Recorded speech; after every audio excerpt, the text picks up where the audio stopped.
Nobody does what Arsenal did to Atletico Madrid in the Champions League on Tuesday night. A simply devastating performance from Mikel Arteta's men at the Emirates, comfortably winning 4-0 in the end. 13 minutes, 4 goals, a double for Victor Gyokeres, most importantly as well. And that is the crucial place to start in this podcast. The Swedish international has been under the microscope. No goals in the last month for Arsenal. 7 games in all competitions, to be precise. And whilst his goals weren't pretty, they were exactly what he needed to kickstart his season.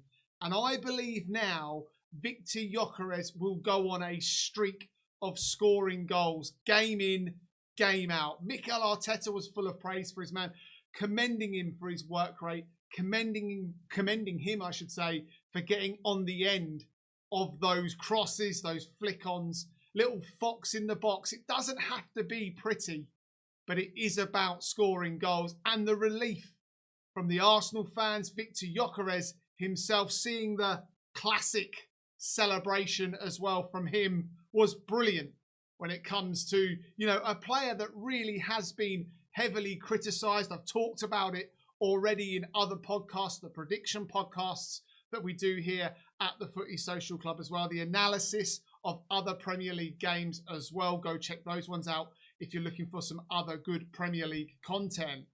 And I said once he scores, he will go on a scoring run. And I also said that his treatment by YouTubers, fans of rival clubs, Arsenal as well, the mainstream media, has been so unfair. A player adjusting to a new league that's more physical and faster. He's settling in to life in London as well. And whether or not he came on big money or not, he doesn't set the transfer fee. And I've also said on recent podcasts that I think week on week, Victor Gyokeres is getting better and better. He looks fitter. Remember, he didn't have a pre-season, and he's putting himself about, and now he's putting himself in the right positions. The 2 goals he scored, they came 3 minutes apart. How often does that happen? They're like London buses. You wait and wait, and then all of a sudden they're all there. And the first one, look, it's a little bit fortunate. He tries a flick, tries to get a bit of a cross shot on it, takes a deflection off the Atletico Madrid defender, wrong foots Oblak, and ends up in the back of the net. He won't care. Arsenal won't care whatsoever. And 3 minutes later, he does what I really want him to do. Poach, get on the end of things. A flick on once again from a set piece for Arsenal. And there he is, back post, in off the knee, the thigh, off the chest, whatever it was. He knew that that was his goal, and he made sure he celebrated. And I want to see my strikers celebrate. Even if it's the 4th goal, it shows it means something to Victor Gyokeres to score those goals, get off the mark in the Champions League as well. What's your thoughts on Gyokeres' performance in recent weeks? What's your thoughts on his performance on Tuesday night against Atletico Madrid? We're going to break the rest of it down as well. But before I do, can I ask a huge favour? Can you drop a like on this video if you haven't done so already? Get your thoughts in the comments below. Not just Gyokeres, Arsenal, Eze, Martinelli is back, is he not? Thank God we didn't sell him in the summer. He looks rejuvenated. And if you haven't done so already, make sure you're subscribing to the Footy Social Club. We have got weekly predictions, top ones in Europe, all English clubs, live shows as well, daily here on the Footy Social Club. Predictions for the Premier League, plus reaction to the biggest games across the weekend. Go check out all of our content. And as I said, make sure you guys are subscribing to the Footy Social Club. We are a channel that makes it count for the fans that watch. So Arsenal, the first half, look, it was fairly even. There was the early deflected chance on 4 minutes from Emirates Eze that hit the top of the bar, came back out. Declan Rice blazed over. Atletico Madrid had a couple of chances as well. But overall, I thought the first half was relatively cagey. This is where Arsenal come in for criticism. People say that they're not fluid enough, they're not open enough. But I felt like, the opposition came and parked the bus a little. Arsenal, no, they haven't been at their fluid best for a little while now. But we still went on to try and create chances. There were still balls into the box from Bukayo Saka. Again, Oblak stopped him as well on a bit of a one-on-one. Arsenal looked good without being excellent, without being really, really dangerous.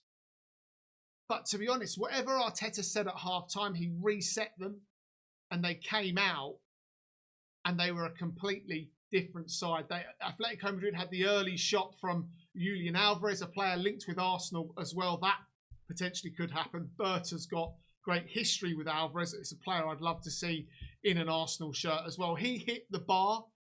David Raya at full stretch, getting nowhere near it. But when you look at the shots, that is pretty much all they had, other than when Conor Gallagher came on and forced David Raya into a late save. 11 shots in total for Atletico Madrid, only one on target. We stopped Atletico Madrid scoring. They've scored in every game away from home in all competitions this season. Once again, Arsenal complete another shutout. The defensive work rate of this team is simply devastating, and it should not be underrated, underestimated. It is the core of what we're building, and I know Arteta gets criticised for it, but it does enable us to go and win at the moment the majority of the games that we are playing in. Arsenal themselves had 19 shots, 8 on target. You know, you can't be saying that we are simply Stoke 2.0 when it comes to set pieces, when we're creating 19 shots and 8 of those on target. The opening goal, it did come from a free kick out on the left-hand side, and Declan Rice delivers an absolute beauty of a free kick. Perfect height for Gabriel, who is as dangerous in the opposition box as he is as good at defending in his own box. It's a whipped free kick, perfect pace, perfect height. Oblak can't come, the defence can't drop, and Gabriel simply running onto it, just has to connect with it with his head. Does. Oblak no chance. Arsenal 1-0, and that kicked off the melee of goals over the next 13 minutes at the Emirates Stadium. Arsenal went from third gear to fifth and then turbo mode, and Atletico Madrid from that first goal simply collapsed. They had absolutely no answer with what to do with this Arsenal side, and they are simply unstoppable at the moment. The second goal is everything an Arsenal fan wants to see. Miles Lewis-Skelly in for Calafiori at left back, picks up the ball in his favoured position towards the sort of centre of midfield, and Atletico Madrid's midfield and defence parts like the sea. As Skelly goes through, he picks out, literally edge of the box, a delightfully little weighted pass in for Martinelli. First time, right foot, bottom corner, Oblak no chance. And as I said at the start of the show, Gabriel Martinelli has found his confidence again, being dropped by Arteta, playing Trossard, playing Madueke out on the left. It has woken up Gabriel Martinelli that if he wants to be a top player in the Premier League, then these performances have got to come week in, week out. Not just in the Premier League, the Champions League as well. And he looks hungry and most importantly confident. Beautiful right foot low shot. Absolutely no chance for Oblak. And at that point there, it is literally game over for Atletico Madrid. 2-0 to Arsenal, and 3 minutes later, it's 3. As I said earlier on, Gyokeres with the deflected shot from 4 yards out. Oblak no chance. And look, he sheepishly celebrates knowing that it's taken a decent deflection on the way into the net, and he makes it 4 on 70 minutes. 13 minutes of pure devastation. I will also note just how much the Arsenal players celebrated with Gyokeres when he scored. They can see how important it is that their striker is getting the goals. The substitutes, Calafiori in particularly, on the side of the pitch when the 4th goal went in, jumping up in the air like they are Arsenal fans sitting in the seated areas of the stadium. Phenomenal. They look like a real group. Arsenal look unstoppable at the moment, both in Europe and at home. It's an exciting time to be an Arsenal fan. I've said it before, this really is our time. We must deliver, and Europe should be scared. The Champions League teams should be scared. Barcelona still look good. Bayern look good. But other than that, Arsenal have a glorious chance to maybe do a double this year. How did you guys see it? Were Arsenal as good as what I'm saying here down in the chat? Can they go on and win the Champions League this year? Yet called out for making these calls so early. But on what I'm seeing at the moment, maybe the style that Arsenal play better suits them to the Champions League than the Premier League. Make sure you drop a like on this video if you haven't done so already. Remember, not just big game reviews, predictions as well, both Premier League and Champions League. Previews coming too, plus daily live content. Make sure you're subscribing to the Footy Social Club. Thanks for watching, and I'll see you on the next one.